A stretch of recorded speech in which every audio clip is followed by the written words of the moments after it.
Creo que sí, aquí hay un complemento bastante bueno entre los tres, pero no necesariamente yo lo sabía a priori, entonces por lo tanto no traje una presentación, pero básicamente tengo las ideas muy claras y creo que complementa perfectamente bien. Yo lo que me voy a concentrar más bien es en la parte del crecimiento económico y cómo está ahorita el país, lo que necesitamos para empezar ahora sí que a crecer y pues, al final ver un poco los riesgos a ese escenario. La economía saliendo de la recesión del 2008-2009 empezó a crecer relativamente bien. El promedio de los 3 años del 2010 al 2012 fue un crecimiento de 4.3%. Si bien muchos dicen que no, necesitamos crecer arriba de 5, 6%, pues el 4.3 era, yo diría, bastante bien, porque si tomamos el promedio de los 30 años a partir ya del 82 en adelante, pues realmente el crecimiento promedio pues había sido más o menos como la mitad de eso. Entonces sabemos muy bien que pues crecer a lo doble que veníamos creciendo pues se debe de ver bien. Sin embargo, a mediados del año pasado empezaron a conjuntarse toda una serie de factores que llevó a un periodo de expansión económica donde veníamos creciendo bien, inclusive veníamos creciendo por arriba de lo que dicta la correlación que tenemos histórico con la economía de Estados Unidos, lo cual eso es bastante bien. Se conjuntaron una serie de factores que todos empezaron justamente casi a tomar lugar en el mismo momento, que fue a mediados del 2012. Y eso hizo que la expansión de la economía pasó primeramente como un tipo de atonía, como que dejó de crecer realmente mucho, de ahí pasó a un estancamiento, y ya con las últimas cifras que nos dio el INEGI, especialmente con el cambio de base, donde cambió los datos del primer trimestre del 2013, lo revisaron a la baja, pues resultó que estamos en una ligera recesión. Es interesante de por qué estamos en la ligera recesión y por qué nos tomó a todos de sorpresa que hayan bajado mucho lo que nos habían dicho, que habíamos crecido en el primer trimestre a lo que finalmente resultó, que afectó más que el segundo trimestre, que fue negativo, pero eso ya más o menos lo anticipamos. Nada más déjame una aclaración, dijo Manuel, que habíamos crecido 1.45% en el segundo trimestre. No, perdón, esa es la tasa anual, lo cual eso es lo que crecimos en los últimos 4 trimestres. Pero en el último trimestre, el segundo trimestre tal como se mide el crecimiento, por ejemplo, en Estados Unidos, la caída fue 2.9%. Sin embargo, la revisión más importante fue que nos habían dicho que habíamos crecido 1.8 en el primer trimestre y no, resultó ser prácticamente 0.03%, algo por el estilo. Y fue que justamente con la revisión de la base se toma una fotografía de la economía en el 2003, después se toma una fotografía en el 2008 y entonces se trata de replicar esa estructura para poder calcular el PIB. Pues resultó que un sector en especial, hubo cambios en todos, pero uno en especial cambió mucho su ponderación y que fue la de la construcción. Resulta que ahora es 4 puntos porcentuales más importantes de lo que había sido antes. Entonces le dimos una ponderación bastante más elevada a quizás el sector en la economía que más está cayendo. Y precisamente eso fue uno de los factores, yo diría quizás el factor principal que llevó a esta revisión a la baja. Pero aquí déjame decir que en esta discusión de que si hay recesión o no hay recesión, ustedes seguramente han estado leyendo los medios, los periódicos y han visto que todos los funcionarios públicos lo están negando. Pero bueno, en el manual de ser buen político pues, dice, pues uno debe de negar que hay una recesión. Digo, no hay que pensar mal, pues es su función. Los partidos de oposición han estado diciendo, claro que hay recesión. Los funcionarios públicos están diciendo, bueno, cualquier desaceleración o lo que sea es por mala suerte por el sector externo, porque el sector externo se desaceleró y es únicamente los factores externos. Y los de la oposición están diciendo, no, son únicamente los factores internos, vean todo lo que ha pasado. Bueno, ¿qué es lo que ha pasado? Pues ahora sí que Miguel y Ingrid pasaron al mismo tiempo y pues eso fue lo que provocó inundaciones que no habíamos visto antes. De alguna forma u otra, hubo una serie de factores externos que coincidieron con factores internos y es la combinación de los dos lo que provoca la recesión. Si no hubiéramos tenido los factores internos con la desaceleración externa, la economía definitivamente hubiera dejado de crecer mucho, pero quizás no hubiéramos entrado en la recesión. Pero lo puedo decir también al revés. Si hubieran sido únicamente los factores internos, pero la economía externa, la demanda de Estados Unidos hubiera jalado igual que había jalado anteriormente, queda muy claro que tampoco hubiéramos caído en recesión. Entonces, aquí no se trata de echar la bolita de uno al otro, sino simplemente entender qué fue lo que pasó. Saliendo de la recesión del 2008-2009, hubo un impulso increíblemente bueno a las exportaciones automotrices. Y eso fue, dentro de las exportaciones no petroleras, la parte que más jaló a la economía. Y todavía siguen creciendo relativamente bien. Sin embargo, cuando uno le pasa líneas de producción de un país a otro, hay un crecimiento de una vez por todas muy grande, poco a poco se va absorbiendo y después ya regresamos a un crecimiento normal. El crecimiento normal de la industria automotriz, que es muy bueno, no es lo suficiente como para jalar al resto de la economía. Y esto es muy importante porque nuestro motor de crecimiento principal son las exportaciones no petroleras y dentro de esas, el sector automotriz representa pues ya un poco más del 30%. Entonces, obviamente, ese fue un primer factor, pero el segundo factor, quizás más importante, es que realmente hubo un estancamiento en las exportaciones manufactureras no automotrices, que habían crecido muy bien en los 3 años anteriores y se empezaron a estancar. Aquí es interesante porque si vemos la producción manufacturera de Estados Unidos, se ve claramente la gráfica, cómo iba creciendo y de repente cómo empieza como que medio a aplanarse. Pero el Banco de México hizo un estudio muy interesante que ve que hay algunos sectores en la parte de manufactura de Estados Unidos que sí están jalando y van más o menos bien, pero desafortunadamente no son los que están vinculadas a las exportaciones mexicanas.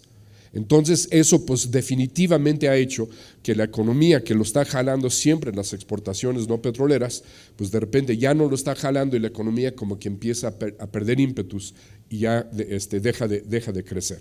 Sin embargo, al mismo tiempo pasaron una serie de factores internas muy importantes. Un primer factor que pasó exactamente al mismo tiempo, y esto yo lo llamo una combinación de factor interno-externo, porque no depende únicamente de un lado de la frontera, fue la caída en las remesas. Las remesas habían llegado a su pico, en 2007 venían todavía creciendo mucho, empezaron como que a ya no crecer, en la recesión cayeron bastante, tardaron en recuperarse, para el 2010 empezaron a crecer otra vez. Sin embargo, sin recuperar los niveles que tenía antes, a mediados del 2012, exactamente a mediados del 2012, empiezan a llegar a otro pico y empiezan a bajar. Y han estado bajando desde junio, julio del año pasado a la fecha. En agosto, la buena noticia es que por primera vez después de 13 meses de tasas negativas, ya empieza como que a querer medio levantarse, pero bueno, vamos a ver. Las remesas, como ustedes saben, pues es un complemento al ingreso de los hogares, especialmente en ciertas regiones y en ciertos segmentos, y también está muy correlacionado porque se han hecho estudios donde se ve que las remesas, muchas familias la utilizan para la autoconstrucción, remodelación de sus casas, que es una parte dentro de lo que es construcción que está dividido en 3 segmentos, edificación, obras civiles y infraestructura y trabajos especializados de construcción. Uno de los factores que más explica trabajos especializados es justamente la parte de las remesas. Las remesas empiezan a caer y entonces tenemos tasas negativas en este segmento específico de la construcción. Pero lo interesante es que se dio la crisis de la construcción, se dio por los 3 segmentos por igual en la construcción y cada uno por factores diferentes. La parte de la edificación, ustedes seguramente saben la historia perfectamente bien, el gobierno se dio cuenta que había un inventario de casas abandonadas y no ocupadas inmensa, porque la política del sexenio pasado realmente falló, las casas horizontales medio lejos de los centros urbanos, pues nadie quería ir a vivir ahí porque no hubo la infraestructura correcta, por toda una serie de cosas, pararon la parte de la edificación, especialmente la parte de la vivienda de interés social, y en el camino prácticamente quiebran a todas estas empresas desarrolladoras. Entonces esa parte, la edificación, que es un segmento muy importante, entra en crisis precisamente por esta razón. La segunda parte, que es la de obras de infraestructura y civiles, pues obviamente es el más afectado por el gasto de gobierno. El gasto de gobierno fue negativo, la tasa real en el segundo trimestre fue el más negativo de todos, si vemos por el lado de la demanda agregada, cayó 10.1% en términos reales. Sin embargo, la desaceleración y caída de la inversión pública empieza a mediados del 2012. El gobierno se había gastado todo lo que tenía que gastar en la primera mitad del año para que fuéramos más contentos a votar. Después de que votó dijeron, no, pues ya perdimos, ya nos vamos de aquí, ya no hay que hacer nada. Y empezó obviamente toda esa parte a caer. Pues viene el cambio de sexenio y obviamente pues al principio está el subejercicio, pero no solamente hubo el subejercicio que todavía continúa, sino que también, aunque el gobierno hubiera gastado absolutamente todo, dentro del presupuesto del 2013 había una parte de consolidación fiscal, porque hay que recordar que tenemos una ley del presupuesto balanceado, una ley de responsabilidad fiscal, que se dice que se puede violar cuando hay en una recesión y después poco a poco se tiene que regresar. Calderón empezó a subir el déficit en el 2009, pero nunca lo eliminó hasta el año, ni siquiera el año pasado, que terminó siendo 0.6% del PIB, más de lo que debería de haber sido. Entonces este año en teoría íbamos a regresar a ese disque presupuesto balanceado y entonces había un proceso de consolidación fiscal que ya implicaba una caída de más del 4.6% en términos reales con el año pasado. Entonces aquí tenemos la construcción, es el sector más afectado y en cada uno de sus tres segmentos. La edificación por los desarrolladores que ya no les dejan, las obras públicas, civil, infraestructura por el gasto del gobierno, los trabajos especializados por la caída en la remesa y aparte también el gasto público también cae con respecto al año pasado y lo poco que pudiéramos pensar que pudiera dinamizado la economía, que donde hay obviamente dudas de que se lo pudo haber hecho o no, pues de todos modos está cayendo. El siguiente factor que también contribuye a esta recesión es la propia inversión fija bruta, no solamente el sector público que cayó claramente, sino inclusive del mismo sector privado. ¿Y por qué cae el del sector privado? Por toda una serie de razones, pero una de las razones principales es por la incertidumbre que existe, primeramente por el cambio de gobierno, nos anuncia que van a hacer toda una serie de reformas de todo tipo, pero no sabemos exactamente cuál de todas las versiones de las propuestas se van a revisar, cuáles van a ser las leyes secundarias, cuáles van a ser las reglas del juego. Entonces, pues hay una actitud de hay que esperar a ver qué pasa, a ver cómo se define. Por ejemplo, la reforma energética tiene 3 propuestas encima de la mesa, etcétera, etcétera. Entonces hay que esperar y en esa espera, pues la inversión fija bruta del sector privado también empieza a caer. Y por último, el sexto factor que también contribuye a la primeramente desaceleración, pero después ya a la recesión, pues es el consumo de los hogares. Hemos visto que el consumo de los hogares también ha caído. Y esto se explica en muy buena medida porque ha habido un aumento en los precios de los alimentos y en la gasolina, etcétera, pero ese sí no empieza necesariamente a mediados del 2012, pero que poco a poco le ha ido restando poder adquisitivo, especialmente a los segmentos ya no tan altos, donde gastan una proporción mayor en ese tipo de cosas, y obviamente pues les suben la gasolina, les suben los alimentos, pues tienen que gastar menos en otras cosas, y eso también se queda muy claro que ha contribuido, y con lo que ya habíamos dicho, también pues se caen las remesas, y las remesas representan un ingreso complementario en algunas regiones y en algunos segmentos, pues obviamente también tiene un efecto, aunque en el margen también importante. Entonces, pues ¿qué ha pasado? Pues que la economía entra en esta recesión, pero la buena noticia es que parece ser que ya se empiezan a asomar indicios de una recuperación. Las remesas por primera vez empiezan a subir, aunque todavía si lo convertimos a pesos en reales, pues todavía no implica un crecimiento. El gasto público, el gobierno pues ya está tratando de eliminar ese famoso subejercicio y ya están pidiendo autorización para gastar más y posiblemente vamos a ver más obras públicas, especialmente los connotados dentro de lo que son las obras para reponer la infraestructura dañada por las inundaciones. La construcción, ya hay nuevas reglas para los subsidios para interés social que debe de empezar a ayudar a partir del año que entra. Las exportaciones no petroleras yo creo que van a empezar a responder. Ya vimos en el mes de agosto una mejoría, aunque las importaciones todavía no, y eso refleja más la demanda interna todavía un poco débil. Sin embargo, las exportaciones no petroleras suben en agosto, pero la buena noticia es que el ISM manufacturero de Estados Unidos, que es yo creo que uno de los indicadores que más nos adelantan cómo va la parte manufactura de Estados Unidos, donde nace la demanda por nuestras exportaciones no petroleras, ya ha subido en 4 meses al hilo y ahorita en su nivel de 56.2, si me acuerdo bien el nivel, es el nivel más elevado que ha existido desde abril del 2011, es decir, casi 2 años y medio. Entonces eso parece indicarnos que el sector manufacturero de Estados Unidos ya está agarrando su ritmo.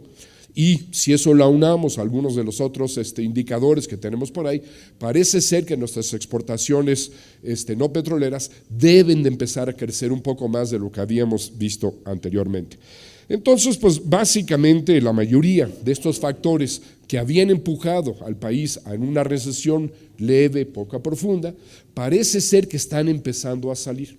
Sin embargo, si es que hay recuperación ahorita, todavía no lo sabemos, pudo haber empezado en algún mes del tercer trimestre, posiblemente a principios del cuarto trimestre, no sabemos, pero sí es una recuperación primeramente incipiente, frágil y lleno de riesgos. ¿Cuáles son los riesgos? Uno de los riesgos muy importantes que lo estamos viendo de inmediato, pues es todo lo que está pasando en Estados Unidos, que pudiera abortar la recuperación en la parte manufacturera y que pudiera pesar realmente mucho. El cierre del gobierno, viendo un estudio que hizo Moody's, dice que si dura una semana le va a costar $8,000 millones a la economía, si dura 3 a 4 va a costar $55,000 millones, pero si llega a durar más allá en el cuarto, al todo lo que es el cuarto, la mayoría del cuarto trimestre, le podría restar hasta 1.4 puntos porcentuales al crecimiento en ese trimestre. Lo cual significa realmente que si eso se extiende realmente al resto de la economía, obviamente va a haber una desaceleración muy importante y eso pudiera otra vez meternos dentro de una recesión.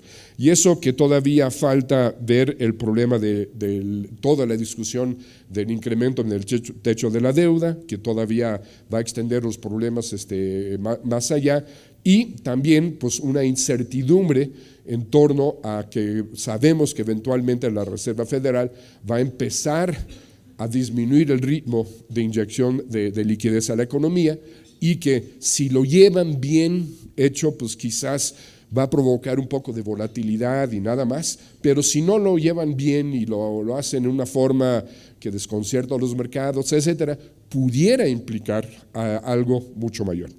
Sin embargo, déjame nada más mencionar por último el último riesgo, que yo considero incluso el riesgo más importante de todos. Y es el riesgo de que se apruebe la reforma hacendaria tal como lo estamos viendo. Si hay modificaciones y todo puede haber algunos cambios, sin embargo, prácticamente atenta contra cada uno de los factores que están medio queriendo ahorita recuperar y que fueron responsables por causar la recesión en una primera instancia.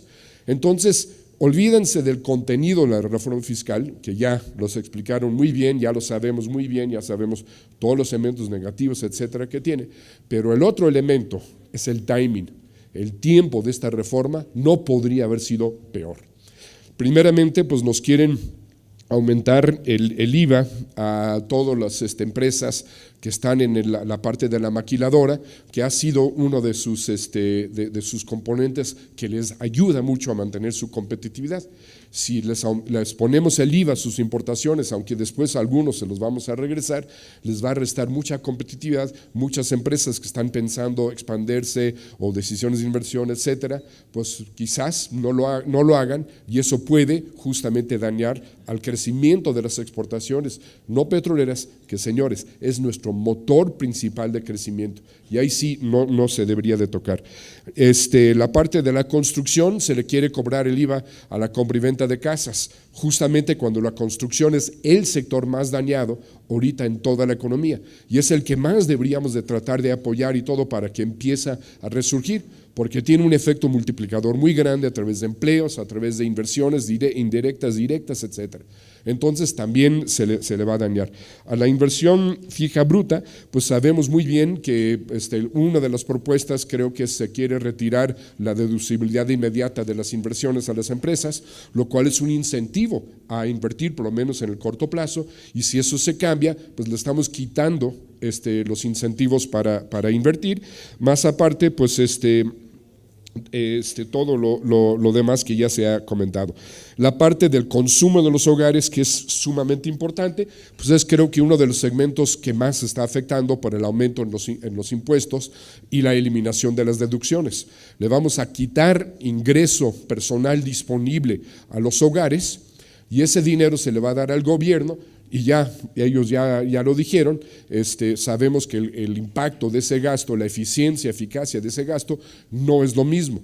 El gobierno va a gastar, salvo lo que gasta en la parte infraestructura, que es una parte muy, muy pequeña de su gasto, pues va a gastar mucho más en los sectores informales, en la parte bajo de los ingresos, en programas sociales, que podríamos argumentar que es en nombre de la equidad, y eso es muy loable, pero por lo menos en el corto plazo va a atentar completamente sobre el crecimiento económico. Entonces, el balance del gasto público, de quitar a uno, quitar al otro, por lo menos sabemos que van a gastar más en el corto plazo a través de un gasto deficitario, que tampoco no queda tan claro si eso es lo mejor, pero quitarle ingresos a la parte productiva más competitiva y dárselos a la parte menos productiva, obviamente también atienta contra el crecimiento económico. Entonces, nomás en resumen, el efecto de la reforma hacendaria, de todos los riesgos que enfrentamos, es la que más puede dañar la recuperación incipiente, frágil que tenemos, y puede empujar otra vez a la economía para que permanecemos todavía un rato más en una recuperación no muy profunda, pero al final de cuentas recesión. Muchas gracias.